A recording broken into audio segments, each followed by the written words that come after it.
Hello everybody and welcome back to LMM. And if you're enjoying what you're seeing in the channel at the moment, how about giving this video a like and maybe subscribing to the channel to help us grow, and perhaps even check out our Patreon. Today you join me from the back of my own fire engine where I have been relegated by those two. Now this is an entirely new experience for me because I have owned this machine for almost 9 years and never before have I travelled in the back. Not even on private roads. This is a new first for me and I can tell you it's awful. The seat is rather uncomfortable, it's bolt upright, the lap belts do next to nothing, and worse still, there's this thing in front of me. So I can't even see what's going on, I just got this black, sensor bar across the screen. So this is a fun experience. But today, we're taking the truck out for a little jolly to explore, as it's a nice day and we're trying to keep out doing things as part of roaming red engines. And as part of this, as it's a nice day, we fancy an ice cream. And the only place we know locally that's going to be doing ice creams is the Mid-Suffolk Light Railway. So that's where we're off to now.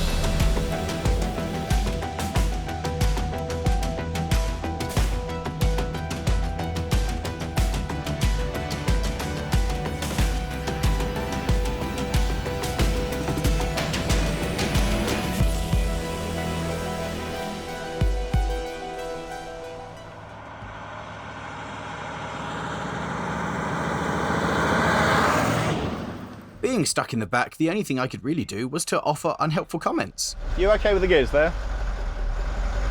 Always finding. That's a nice cross breeze. No, go back 4 degrees. That was very nice. It is warm in here.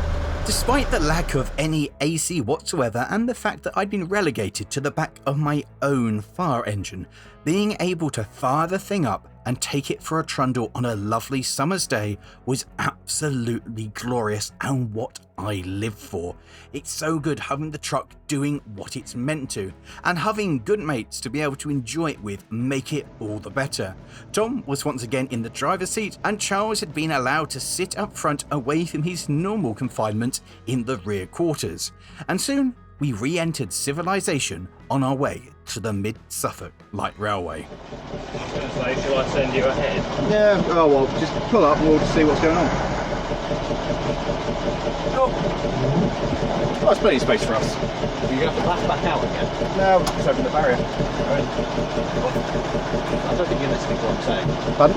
You can't get to the other side to get out. Yeah, we'll drive out later. I want ice cream. The cars that Charles spoke of that were blocking the exit were part of the Practical Classics show being held at the MSLR, and dupes slotted straight into the lineup, being a perfect Practical Classic. Or at least that's what I was going to tell all of the public who were in attendance. Our desire for an ice cream was put on hold as we went and looked at the sheer variety of different cars, different ages, makes and everything. This was our kind of show. So we come down to the Mid-Suffolk for an ice cream and we found classic cars. So we've all had a little walkabout. I particularly like this. You don't see many of them anymore. And when these came out, they were so advanced for their time, you know, things like headlamps that tilt with the steering wheel, which nowadays in modern cars you might not even think of, you know, it's just how they are. But back in the day it was quite a standout feature, and they just look strange. They're quirky, I think they're pretty cool. What's also pretty cool is being able to rock up on an event day, park your fire engine and be part of the display, and as a volunteer, see the railway be busy. It makes all of the efforts that we put in as volunteers completely worthwhile. And for me, on a strictly personal note, it was great to be able to come and see the railway operating and not be rostered for duty. Normally when I'm here, I'm on the footplate or doing something else and actually doing a rostered important turn. So to be able to sit back and just enjoy a little country railway doing its thing was absolutely fantastic and something I realised I'd not done in years. And whilst I was chilling out, Tom had managed to blag a ride on the Wickham trolley.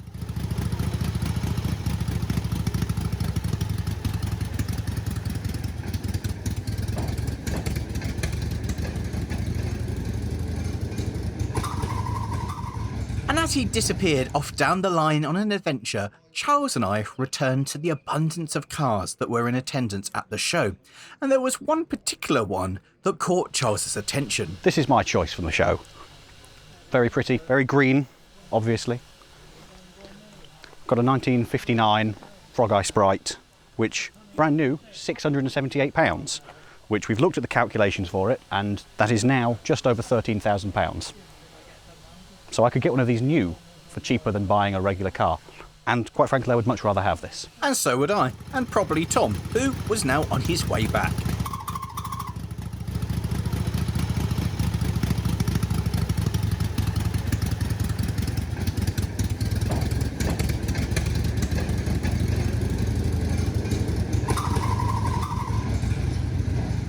And with Tom returning to us, we went back to looking at cars, including this Super Minx. The predecessor to that is one of the first things that I ever reviewed on the channel.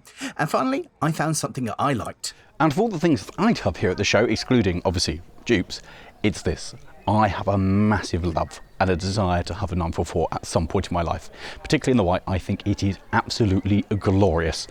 That is the coolest Porsche that was ever made. I don't want a 911, I want a 944. It's just so cool, and it's got pop-ups. Such a cool car, and I want it. And although there were loads of cool cars, none of them could really contend with this thing.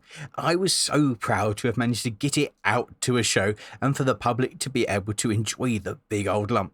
And talking of big old lumps, the video wouldn't be complete without going and looking at the Andrew Barclay that was currently resident at the Mid-Suffolk Light Railway. This is number 1219 working the service.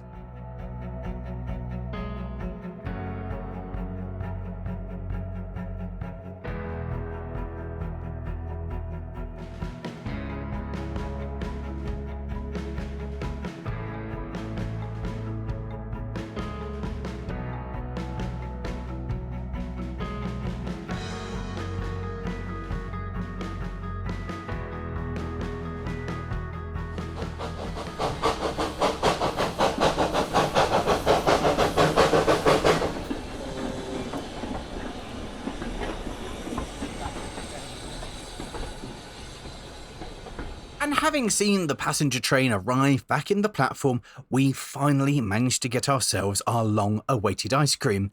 And after that, decided that we'd done very well and begun to get ready to head back towards the shed. It's always good to get the truck out and about and to actually go somewhere and do something with it.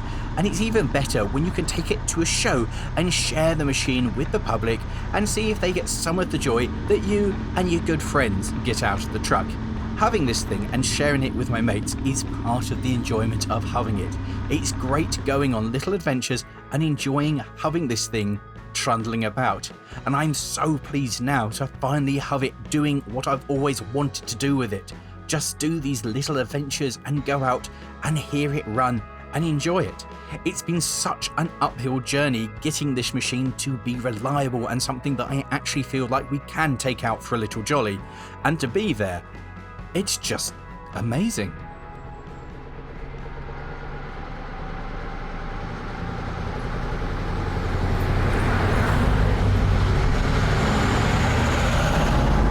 It's always really exciting to cross another classic vehicle when you're out in your own classic, and to be followed home by one of the cars that have been at the Practical Classic show at the Mid-Suffolk Light Railway was really exciting because it made us feel like we were part of that community. Two classic vehicles going for a drive through the fields of Suffolk. I know I oversay it, but it was pretty amazing.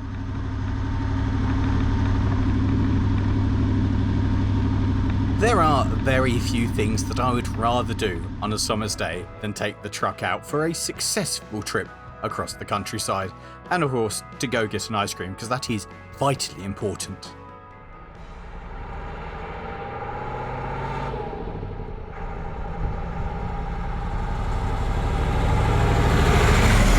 And with that, we've returned safely back to the shed in another successful trip out in dupes.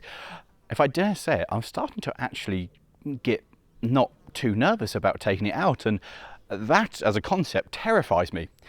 In seriousness though, it is so nice to take the truck out again. I'm absolutely loving it. It's wonderful to see it out and about and just the reaction of people, and like today, just dropping at a car show and everyone being like, yeah, no, that's fine, that can be here. So it's been lovely to just go get an ice cream in the truck, because of course this is the most appropriate thing to go and get ice cream in, see a show, and have a day out, because that's exactly what this is meant to be. It's meant to be a toy to go out, have fun, and just enjoy having a heritage vehicle. So if you have enjoyed that, how about clicking somewhere over there for one of its other jollies, or down there for, I don't know, probably the time it broke down in less good times. Anyway, thanks for watching, and let me know in the comments below how much you're enjoying this new series of seeing this thing going out and about and just working, which is admittedly very, very confusing. Anyway, see you next time, guys. Ta-da!